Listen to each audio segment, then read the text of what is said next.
Les porteurs ivoiriens de drapeaux russes ne sont ni amendés ni assagis. Le texte que nous lisons est un père de texte, Alexis Diet. Il dit ceux qui avaient mis les drapeaux russes,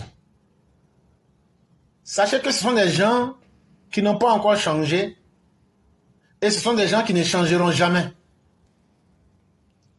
Le plus dur reste donc à venir dans la défense de la démocratie et de la pérennité de ses acquis en notre pays dans le contexte géopolitique mondial actuel. Le père Alexis Diet dit, quand tu regardes aujourd'hui les mouvements politiques à travers le monde aujourd'hui, la Russie qui est en train de s'installer en Afrique de l'Ouest, les États-Unis, etc., la France, aujourd'hui tous les changements politiques que tu vois, tous les bouleversements que tu vois à travers le monde, et surtout si nous revenons au cas de l'Afrique en particulier, il dit en vérité, le plus dur reste à venir pour les rares personnes comme nous qui voulions défendre la démocratie et le peu d'acquis que nous avons obtenu avec la démocratie. Quand on regarde des présidents comme Tinubu qui baissent leurs culottes pour se faire enculer par des djihadistes, des putschistes au Burkina, au Mali, au Niger, cela vous amènera, vous m'excuserez du terme, mais c'est la vérité. Parce que ce problème du Nigeria, là, il faut qu'on explique très bien. Je ne sais pas, depuis Buhari, les différents présidents du Nigeria ont pris pour l'habitude de vouloir toujours blesser la dignité du président Ouattara. Ce qui s'est passé la dernière fois, quand ils sont allés à leur sommet là, c'est un homme incapable qui est devenu faible et vomi au Nigeria et qui est sous sanction d'un coup d'État dans son propre pays.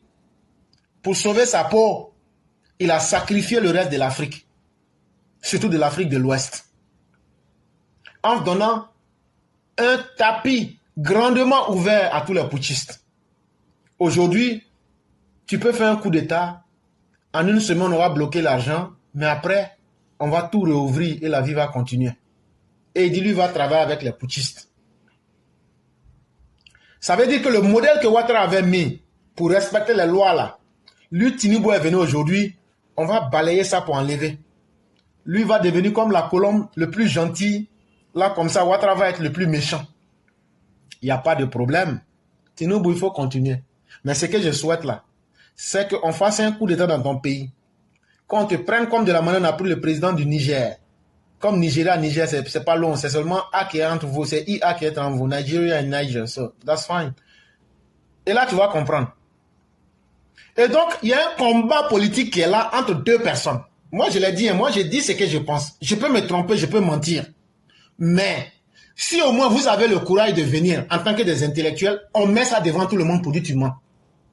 Ce qui se passe là, c'est un combat entre le Nigeria et la Côte d'Ivoire qui a mené au désastre que vous avez vu la semaine où ils ont pris ces fausses décisions là. Tinubu sait très bien ce qui nous a conduit à la création de la CEDEAO. C'était les excès des coups d'État au Burkina et au Nigeria. Pour vous, les nouvelles générations qui ne savaient pas, presque chaque un mois, il y avait un coup d'État dans ces pays-là. À un certain moment, eux-mêmes, ils se sont assis. Et puis, ils disent, comme c'est comme ça, là, il faut qu'on mette fin à tout ça. Il faut qu'on prenne un minimum de décisions pour ne pas mettre en danger permanemment la vie de nos populations. C'est ça qui a conduit à la création de la CEDEAO.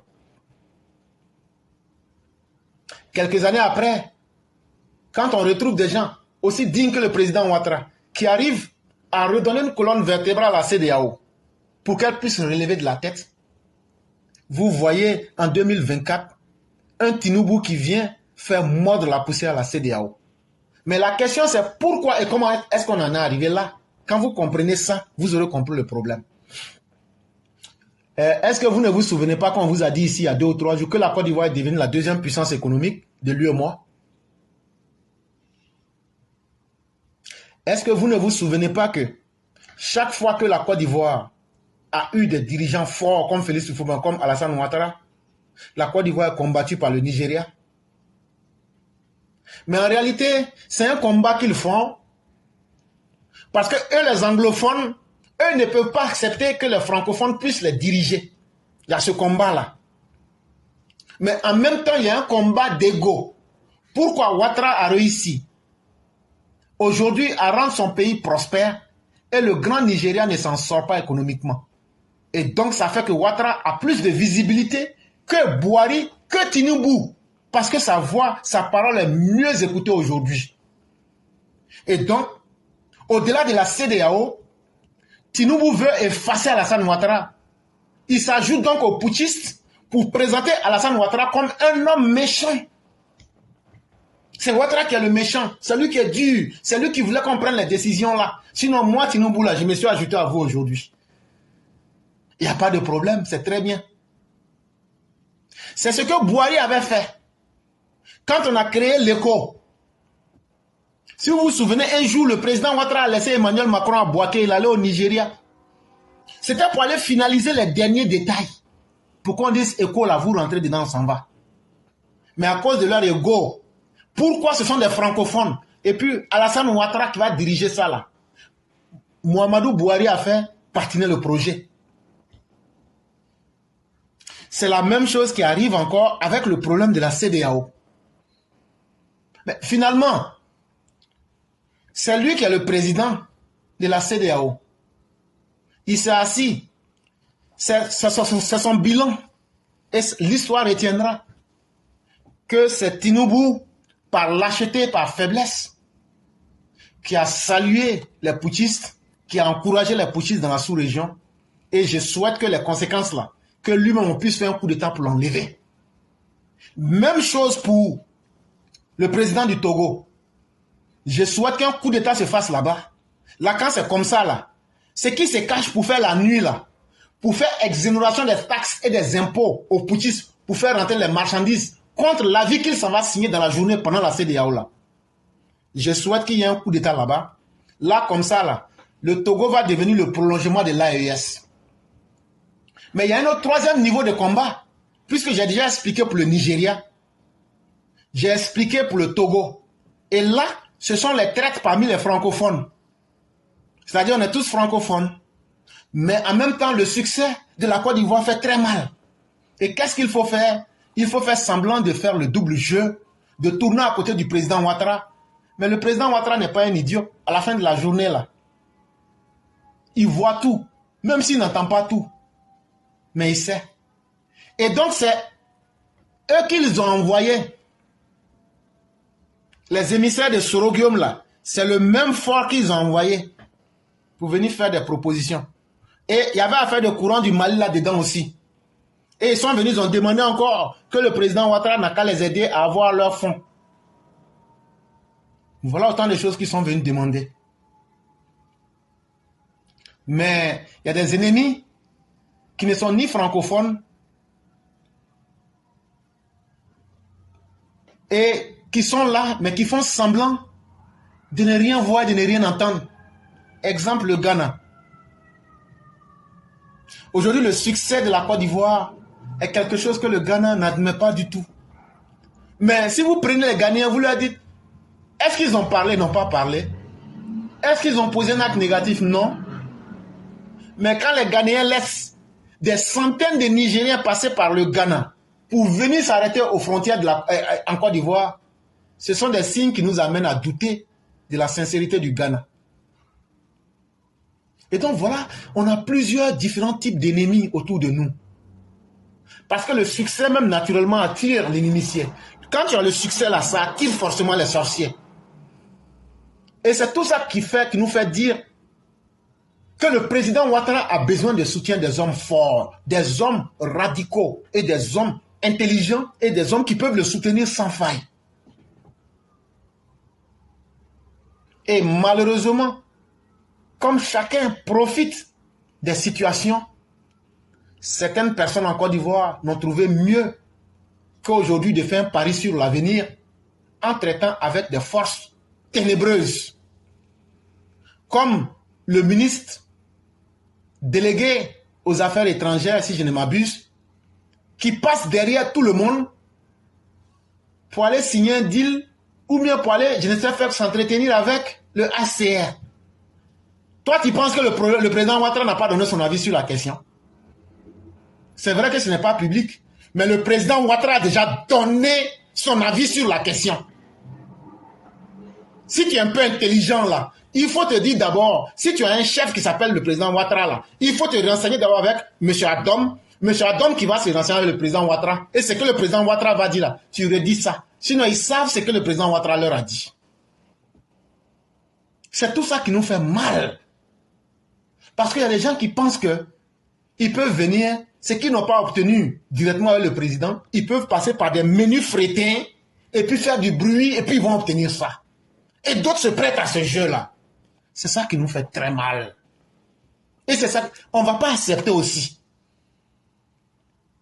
Il faut que le président Ouattara soit respecté à la hauteur de ce qu'il a fait et de ce qu'il vaut. Sinon, rien n'en vaudra la peine. Et c'est toutes ces nébuleuses-là qu'il faut casser. Le chef de l'État, en tant que personne humaine, il n'est pas dans une mauvaise vision. Il n'est pas dans une mauvaise dynamique. Mais les malfaiteurs qui sont autour, là, on a critiqué, mais aujourd'hui, on est arrivé à un moment où il faut les combattre et puis les signaler et puis les vaincre. Pour laisser le chef de l'État nous conduire directement là où il va aller avec nous. C'est ce combat-là que nous sommes en train de mener ces jours-ci. Et parmi ces combats-là, il y a le problème de Soroguium dedans. C'est la même stratégie de manipulation qu'ils font autour de lui. Et vous voulez qu'on s'asseye, qu'on laisse les choses se faire, et puis demain, on sera tous surpris et en face du malheur. Ceux qui ne peuvent pas nous aider dans notre combat, désengagez-vous. Mais nous, on sait où nous on va. Nous, on sait ce qu'on fait. Et on ne va pas cesser. C'est ce qu'on est en train de dire. Et donc, c'est tout ça qui fragilise même la démocratie. Parce que si on n'arrive pas à respecter ceux qui incarnent la démocratie, à ceux qui incarnent même notre champ de vision, et qu'on fait des approximations, avec tout ce que je vous ai expliqué en interne comme en externe, en tenant compte du contexte géopolitique mondial, les choses ne seront pas bonnes. Au FPI, devenu PPACI pour tromper les gens, M. Laurent Gbagbo, pour eux le crime, l'assassinat, la brutalisation de la jeunesse et la barbarie continue et permanente doit demeurer un programme politique, un projet de société et un modèle à réaliser.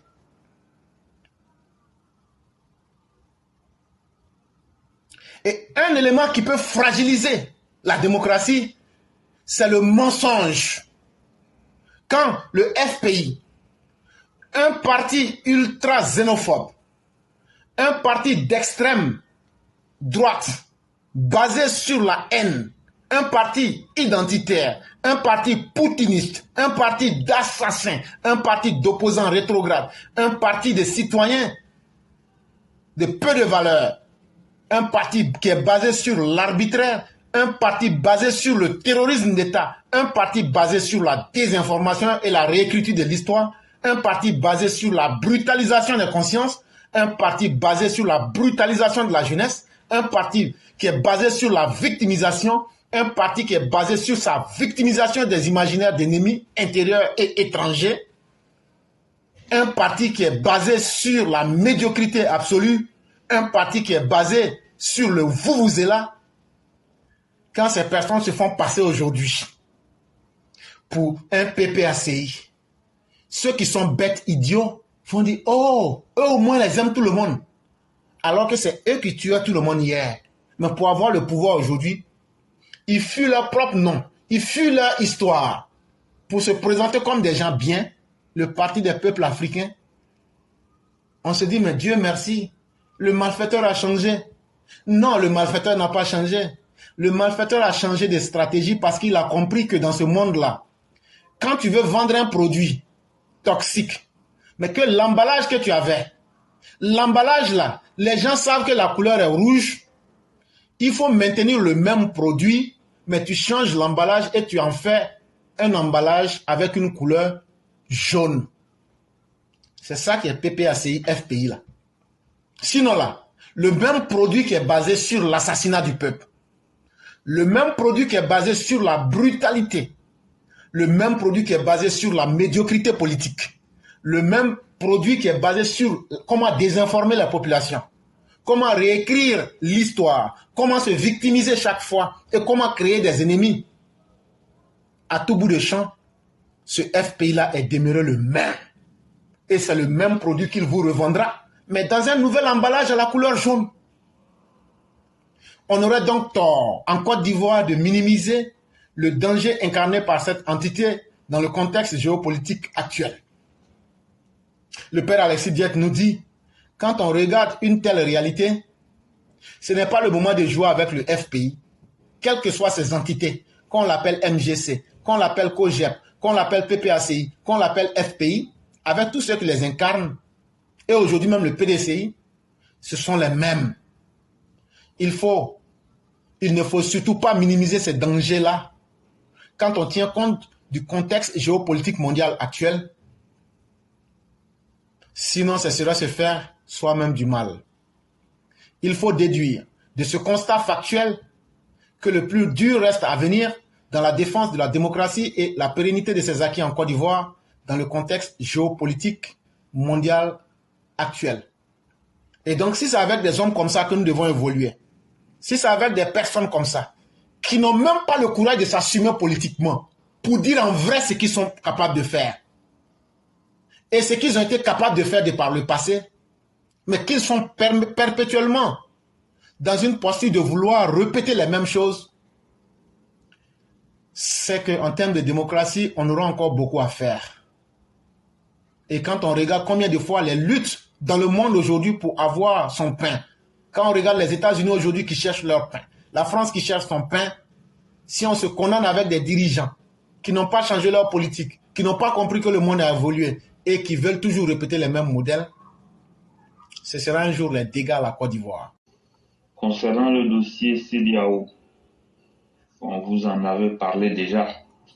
Aujourd'hui, la question que les Ivoiriens même ou bien la Côte d'Ivoire seraient amenés à se poser, est-ce qu'au moment où les autres font du chantage pour quitter la CEDEAO, alors qu'on connaît tout ce qu'ils font de mauvais dans la sous-région, pendant que le président Boari se bat pour les maintenir au sein de la CEDEAO, la question qu'on pourrait se poser, est-ce que la Côte d'Ivoire ne devrait pas aussi réfléchir sur une éventuelle sortie de la CEDEAO?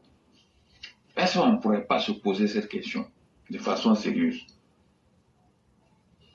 Parce que quand vous regardez au sein de l'espace même, dans la sous-région, la Côte d'Ivoire, je dis bien la Côte d'Ivoire, est le seul pays au sein de la CEDEAO qui applique les accords et traités de libre-échange, de libre circulation et surtout au niveau des marchés publics. C'est le seul pays.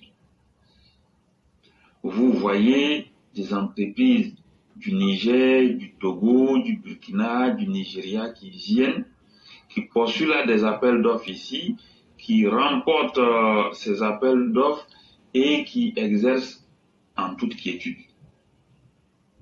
Mais ne me demandez pas quel sort sera réservé à une entreprise ivoirienne qui va postuler sur les marchés de la CEDEAO. C'est connu tout de suite.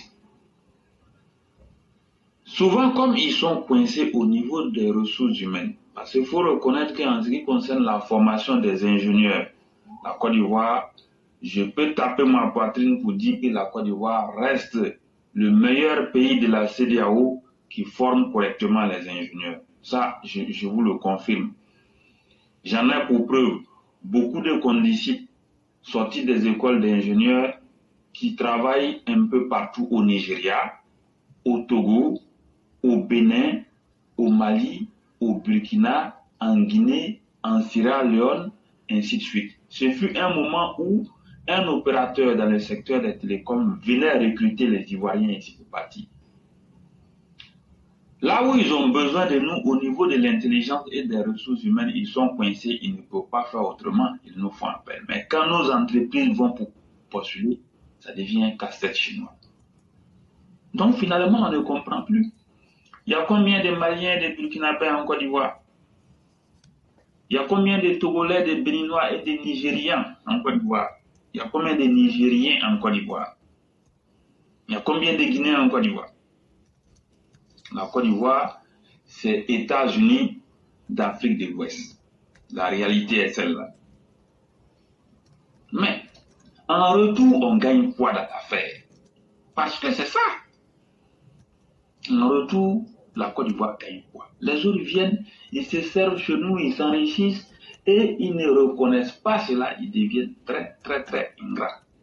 Ça aussi, il faut qu'on ait le courage de parler.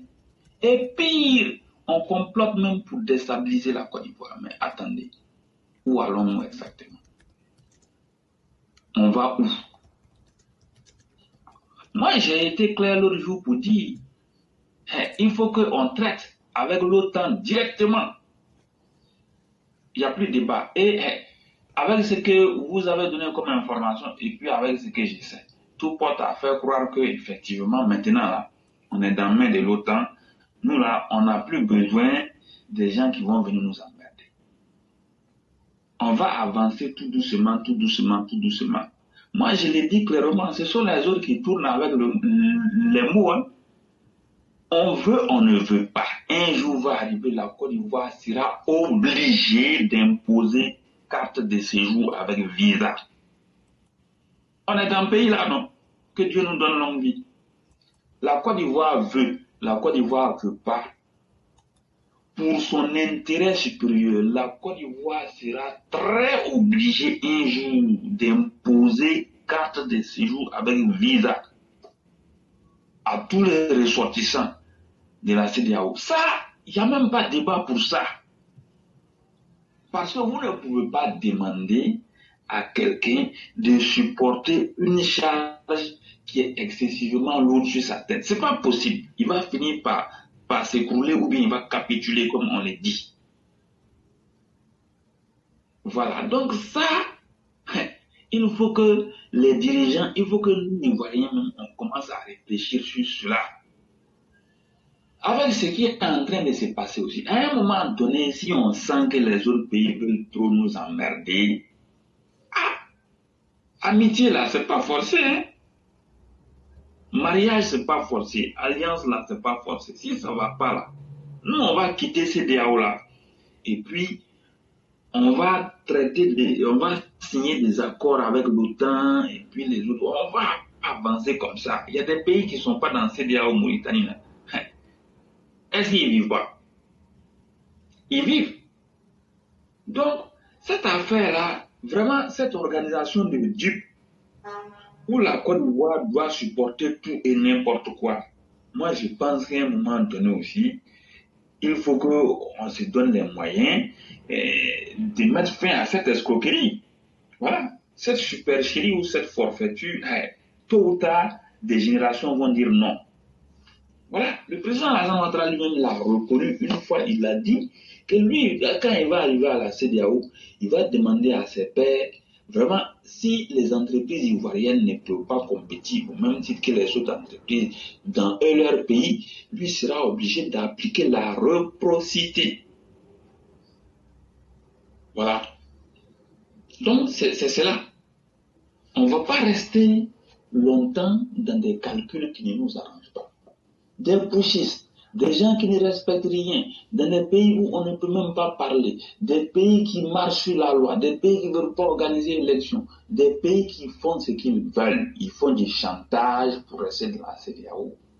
Et on cède au chantage. Mais moi, je l'ai dit, Mali, Burkina, Niger peuvent quitter la CEDEAO, c'est ma plus grande prière. Mais à défaut, si on leur déroule le tapis rouge, ou bien s'il faut les tuer pour qu'ils restent, la Côte d'Ivoire aussi doit tirer les conséquences de ce qui est en train de se passer. Un jour ou l'autre, si ça va passer, nous on sort, voilà, nous on quitte tout simplement. Et puis ils vont se débrouiller dans leur affaire. Parce que ça ne nous arrange pas vers la fin. Ça dérange trop l'Ivoirien. Cette affaire de CEDEAO, c'est vraiment un marché de dupes ou bien une association de dupes où la Côte d'Ivoire est obligée de nettoyer les déchets des autres. Mais attendez, ça peut pas. Nous, on n'est pas des vigiles ou bien on n'est pas là des techniciens de surface pour toujours faire la vaisselle ou bien pour nettoyer. Voilà, il faut que ça s'arrête. Voilà, la Côte d'Ivoire a mieux à faire. On veut réfléchir sur les projets technologiques. On a lancé les satellites. On veut avancer. Voilà. On n'a pas de temps pour des gens qui passent tout leur temps, je ne sais pas moi, à courir derrière la survie ou bien à vivre dans l'ère préhistorique. On a mieux à faire. Il faut que cela s'arrête. Il faut avoir le courage de le dire. Ces réfugiés qu'on veut nous emmener, nous n'avons pas besoin d'eux en ce moment en Côte d'Ivoire. 40 000 réfugiés, ça revient à trouver 40 000 emplois. Mieux vaut trouver les 40 000 emplois pour des Ivoiriens. Les réfugiés là qui restent à Banfoura ou bien à Bobo-Dioulasso, là-bas il n'y a pas de guerre. Hein. Même à Ouaga, il n'y a pas la guerre. Les djihadistes ne sont pas à Ouaga, les djihadistes ne sont pas à Banfoura, les djihadistes ne sont pas à Bobo-Dioulasso. On peut construire des camps à Bobo-Dioulasso ou bien à Banfoura pour accueillir ces réfugiés-là là-bas. Cette histoire de CEDEAO devient une charge trop lourde pour l'Ivoirien. L'Ivoirien est fatigué. L'Ivoirien veut aussi vivre tranquillement. Nous ne sommes pas là pour ça. Il faut que cela s'arrête. Et je l'ai dit, en connaissance de cause, tôt ou tard, Côte d'Ivoire va imposer visa avec titre de séjour. J'allais revenir à votre première question qui était relative à la CEDEAO. Est-ce qu'il n'était pas utile que la Côte d'Ivoire puisse la quitter? Je vais dire que sous les cieux, tout a déjà existé et la roue continuera toujours de tourner. On a vu l'Angleterre quitter l'Union européenne quand ça n'arrangeait plus quand elle n'avait plus ses intérêts là-dedans. Mais je crois que donnons-nous du temps de la réflexion. Parce que ces événements que vous voyez là, rien ne nous dit que les choses ne changeraient pas aussi, beaucoup plus favorablement même, et beaucoup plus rapidement que nous ne l'espérions. Parce que les putschistes eux-mêmes savent aujourd'hui qu'ils sont en sursis, dans tous les sens. Aucun de ces pays putschistes ne sait aujourd'hui que d'autres militaires de leur propre pays veulent casser leur gueule. Eux-mêmes, ils le savent entre eux. Parce qu'aujourd'hui, tout ce sur quoi ils avaient vomi, c'est eux aujourd'hui qui sont en train de fuir pour aller vers ça. Aujourd'hui, le Mali est allé vers la Banque mondiale pour surendetter même le Mali. Eux qui cherchaient la souveraineté, eux qui cherchaient la dignité, eux qui cherchaient à redéfinir l'histoire de l'humanité. Aujourd'hui, quelle est la différence entre eux et Alassane Ouattara qui va directement prendre son crédit à des taux préférentiels? Chers Maliens, vous avez dit que Ouattara, c'est l'homme de la France et de l'Occident. Mais les crédits que vous avez obtenus là, dites à Assimi de dire le taux d'intérêt aux Maliens. Or, c'est ce qu'on vous a toujours dit. Quand vous vous mettez dans une situation que vous ne maîtrisez pas là, quand vous revenez là, les gens vous imposent des conditions plus dures. À l'instant T, si je vous dis que je connais les taux d'intérêt, je vous ai menti. Mais, allez prendre les taux d'intérêt que la Côte d'Ivoire prend sur les marchés financiers, ça ne dépasse pas les 3%. Mais pour vous, je ne connais pas le taux, mais ce n'est pas moins de 10%. Pour ne pas dire aller vers les 20%. Et donc, ça veut dire quoi? Ça veut dire ces gens illégaux sont en train d'endetter le Mali, d'endetter vous aujourd'hui, d'endetter vos enfants et d'endetter vos arrière-petits-enfants. En réalité, la majeure partie de ces sommes-là, ils vont mettre ça en poche et ils vont prendre pour payer les Wagner pour vous tuer davantage. Et donc, comme je le disais, moi, j'ai foi que c'est ce que je pense, ça peut ne pas être ça. Ces putschistes-là ne feront pas long feu. Parce que quitter la CEDEAO, il faut savoir aussi que la Côte d'Ivoire est une force même de maintien des espoirs aussi dans la CEDEAO. Est-ce qu'on aura ce courage-là de devenir... Voyez-vous, les gens ne sont pas logés à la même enseigne, le concurrent, c'est ce que je voulais dire. Voyez-vous, il y a des personnes dans le groupe ou au sein de la famille, quand elles quittent, malgré qu'elles ne sont pas... Elles n'ont pas grand-chose, ça crée un vide, ça crée un désespoir. C'est vrai ce que vous dites. La Côte d'Ivoire a beaucoup fait.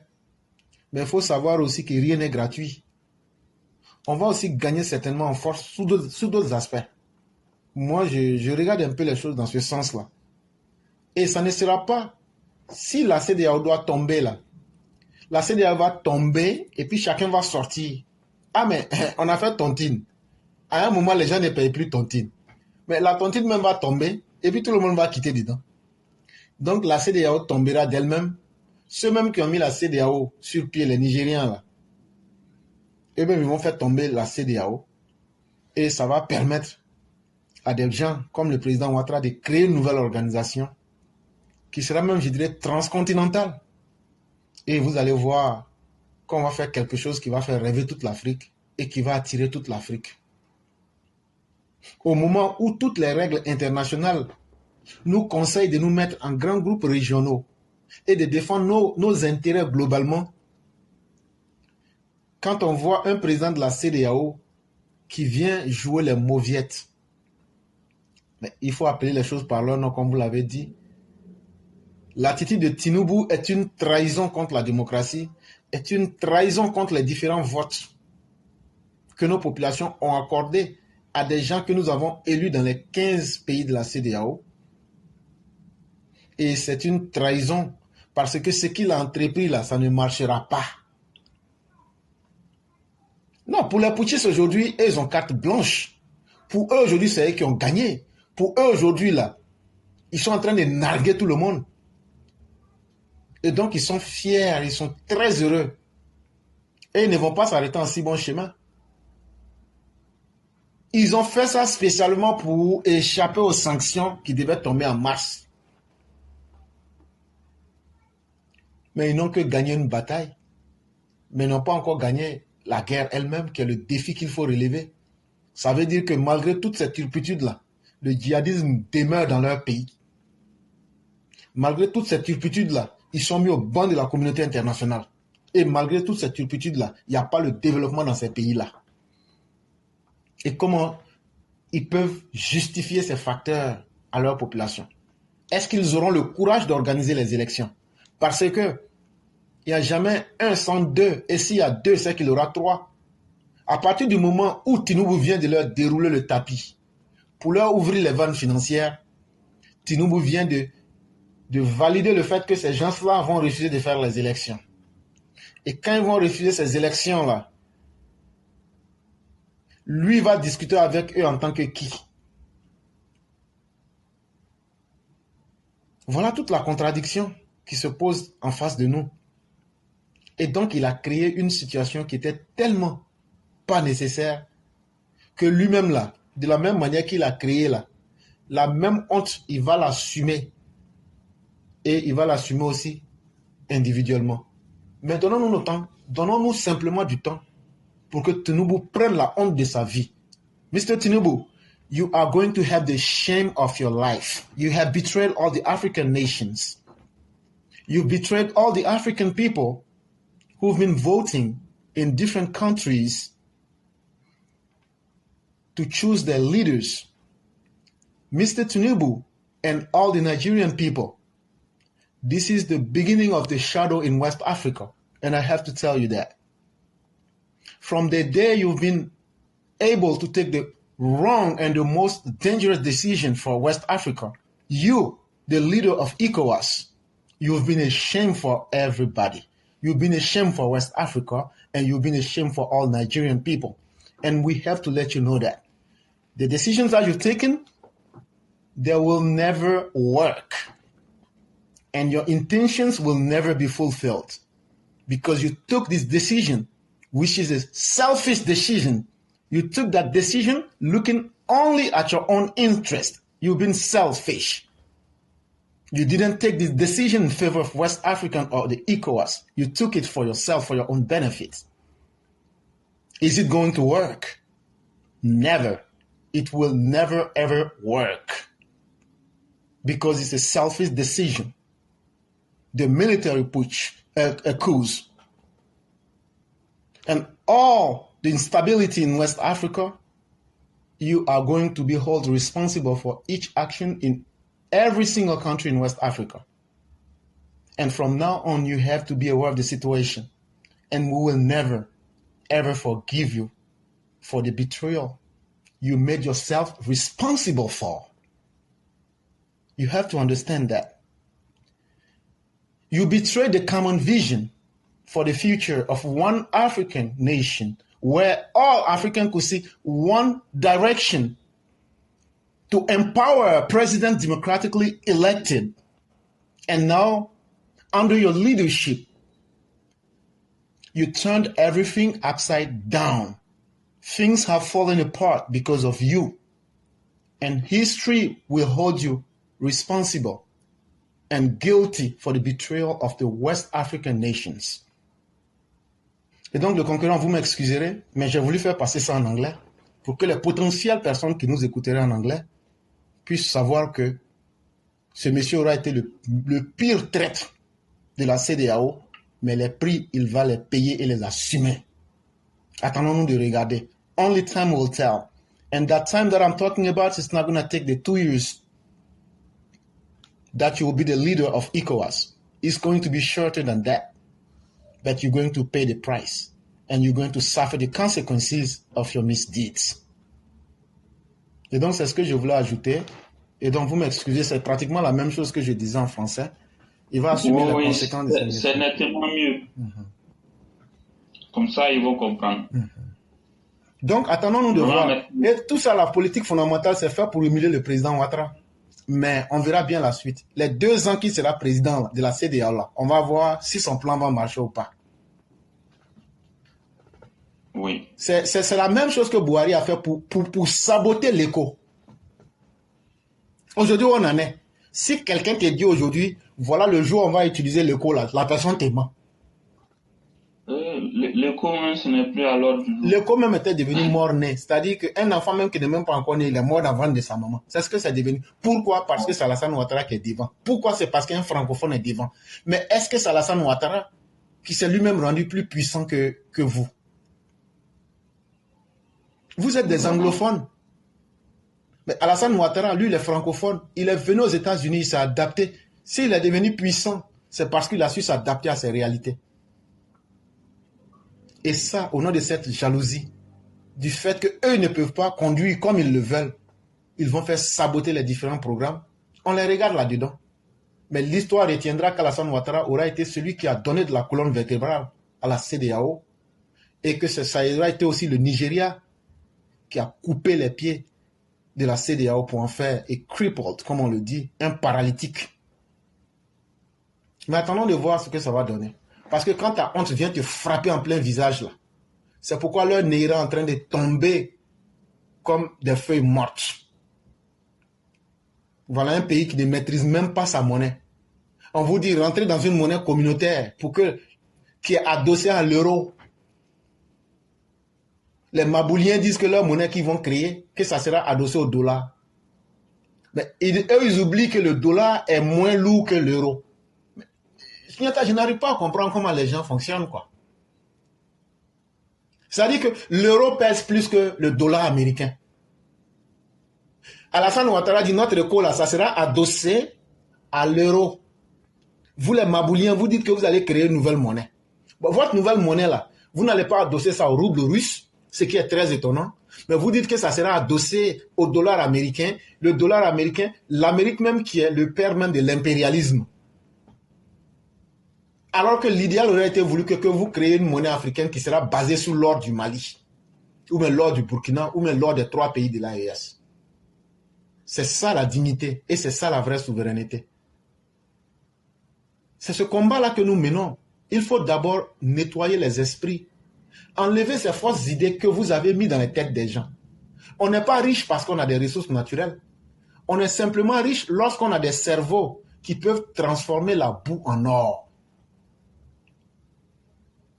Et c'est ce que le Christ nous disait lorsqu'il envoyait les 12 disciples vers les païens. Il dit, ne donnez pas de l'or au cochon. Ce n'est pas que vous ne pouvez pas lui mettre un collier d'or au cou. Mais ce n'est pas le cochon qui est le problème. Mais c'est parce que mis au mauvais endroit, l'or lui-même perd sa valeur. Quand tu mets de l'or au cou d'un porc là, ce n'est pas le porc qui est le problème. Hein. C'est que c'est l'or même qui perd sa valeur. Et nous, Africains, nous nous plaisons de dire que nous sommes riches, que nous avons les ressources naturelles. Mais nous sommes comme ces cochons-là qui ont des colliers de ressources naturelles, mais qui ne savons pas leur utilité. Et donc nous-mêmes, nous nous insultons tous les jours. Et c'est ces idées-là, il faut qu'on enlève ça dans la tête des Africains. On est véritablement riche que quand on a la technologie pour imposer nos prix à nos matières premières, pour imposer l'autre à dire ce que tu veux, voilà comment tu vas l'obtenir. Et ça, c'est avec l'éducation, c'est avec le travail et c'est surtout avec la persévérance. C'est ce que j'allais ajouter, le concurrent. Vraiment, merci beaucoup. Que Dieu nous garde. Merci infiniment d'avoir été patient. Et pour l'heure qu'il fait à Abidjan, dans 5 minutes, il sera 20 h, je pense. Et pardon, 24 h, si je ne m'abuse. Vraiment, merci d'avoir été vraiment patient avec nous. Et on vous souhaite vraiment toutes les bonnes choses et la grâce de Dieu. Merci bien, excellente nuit. Merci beaucoup.